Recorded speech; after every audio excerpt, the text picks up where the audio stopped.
Imagine the year 117 AD. A single empire reaches from the rainy highlands of Scotland all the way to the sun-scorched edges of the Sahara Desert. From Portugal's Atlantic coastline to the banks of the Euphrates River in modern Iraq. 5 million square kilometers, 70 million people, roughly 1/4 of every living human being, all governed, taxed, and bound by the laws of one city that had started as a handful of mud huts on a hillside in central Italy. How did that happen? The instinctive answer involves legendary generals and brilliant emperors. But that answer is incomplete. Great generals die. Emperors lose their minds. Individual genius does not survive across centuries and continents. What did survive? What actually constructed and sustained Roman civilization for 500 years was a system. A deliberately engineered, constantly refined, ruthlessly practical system of organized military power. That system was called the Roman Legion. For centuries, the dominant military formation across the Mediterranean world was the Greek phalanx. A dense, locked block of soldiers standing shoulder to shoulder, shields overlapping, long spears projecting forward. On flat terrain with a clear enemy line ahead, it was nearly impossible to stop. It functioned through mass and momentum, a moving wall of bronze and iron that crushed whatever it encountered. But the phalanx had one fatal weakness: rigidity. The moment terrain changed, flanks were threatened, or part of the line collapsed, the entire formation could disintegrate instantly. It was powerful only as a single unified block. Break that unity, and it became nothing more than a crowd. Roman military engineers solved this problem not by building stronger soldiers, but by building a smarter organization. The legion operated on a modular principle. Instead of one enormous formation, it was composed of smaller semi-independent units capable of operating together or separately depending on the situation.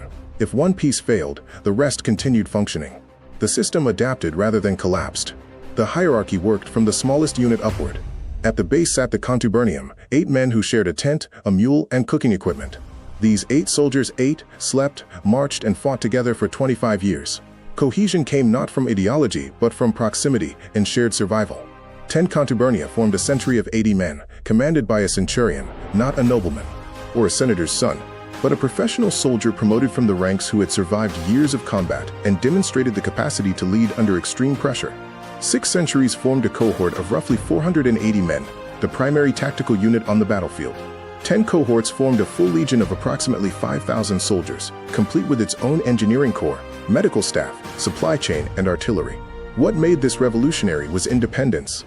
Cut a legion in half and both halves still functioned. Compare that to the phalanx. One was a single mechanism, the other a nested set of mechanisms. Nested mechanisms are inherently more resilient. A new recruit did not touch a weapon on his first day. Before any combat instruction, he was required to march nearly 30 kilometers per day while carrying 20 kilograms of equipment, sustained across 3 consecutive days. This was not punishment.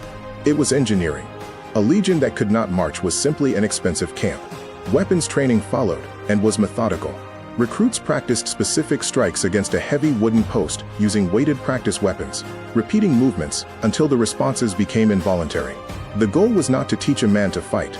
It was to hardwire precise reactions into his body so that in battle chaos, his muscles responded before his mind processed the situation. The standard equipment reflected the same deliberate thinking. The pilum, a heavy throwing javelin, was engineered to penetrate an enemy's shield and then become permanently bent and useless, so the enemy could neither remove it cleanly nor throw it back.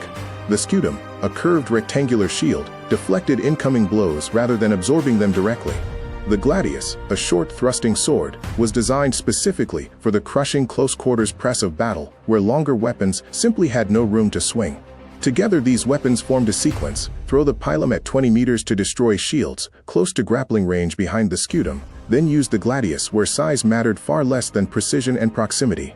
Every century across every legion throughout the empire carried identical weapons, trained in identical formations, and slept in camps built to identical layouts. A soldier transferred from Syria to Britain could walk into his new cohort and function immediately.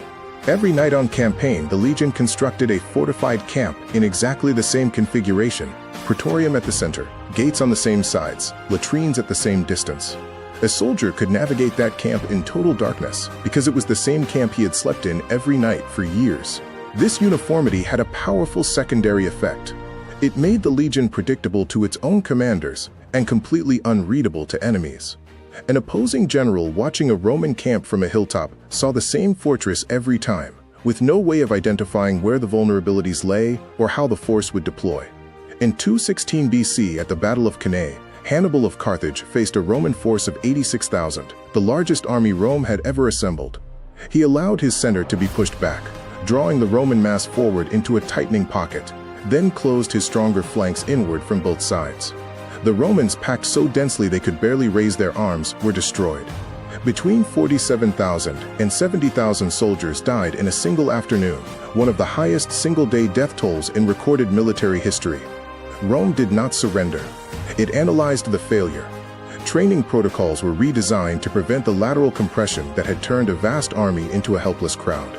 Strategically, Rome stopped seeking pitched battles against Hannibal altogether, instead cutting his supply lines and recapturing his allied towns until his strategic position collapsed entirely. In 9 AD, 3 legions were ambushed in the Teutoburg forest by Arminius, a Germanic chieftain who had served in the Roman army and understood its tactics from the inside. He lured the column into dense forest, where formations were useless. Approximately 20,000 soldiers died over 3 days. Rome responded with punitive campaigns but ultimately made a calculated decision not to conquer the Germanic territories east of the Rhine. The geography was unsuitable for legion tactics. The cost exceeded the benefit. The border was fixed and held. Choosing not to advance was sometimes the most sophisticated strategic option available. Conquering territory is one challenge. Holding it for centuries is entirely different. Rome's answer was infrastructure. Approximately 85,000 kilometers of paved roads crossed the empire, built primarily for military movement. Roads were straight, stone-layered and cambered to drain water, passable in any weather, at any season. A legion could march 30 kilometers per day on a Roman road regardless of rain or mud. No rebellion could consolidate before a military response arrived. Along the frontiers, watchtowers spaced for visual signaling, connecting roads, and permanent fortress positions formed the lines. Not a wall meant to stop armies, but a monitored boundary designed to detect, track, and intercept unauthorized movement within hours. The most sophisticated element of all was legal rather than military. Non-citizen men from across the empire could enlist in auxiliary units alongside the legions. After 25 years of service, both the soldier and his children received full Roman citizenship. This meant Rome was systematically recruiting the demographic most likely to lead resistance, young men from conquered populations, and giving them a generation-long stake in the survival of the Roman system. By the time their service ended, they had built Roman roads, fought under Roman standards, and raised children who knew no other world. Conquered territories became self-sustaining. Latin, Roman law, and Roman currency did the rest, embedding Roman control into daily life without requiring soldiers in every street. At its height, Rome maintained between 25 and 30 legions, roughly 150,000 to 180,000 soldiers plus auxiliaries. Sustaining that force required a taxation system calibrated to a specific economic baseline. As the 3rd and 4th centuries progressed, frontier threats multiplied while military costs rose. To fund the military, Roman currency was progressively debased, producing inflation that eroded the very tax revenue the army depended on. More threats demanded more spending, which weakened the financial base that funded the response. Simultaneously, the proportion of soldiers trained within the legion's own standardization system declined.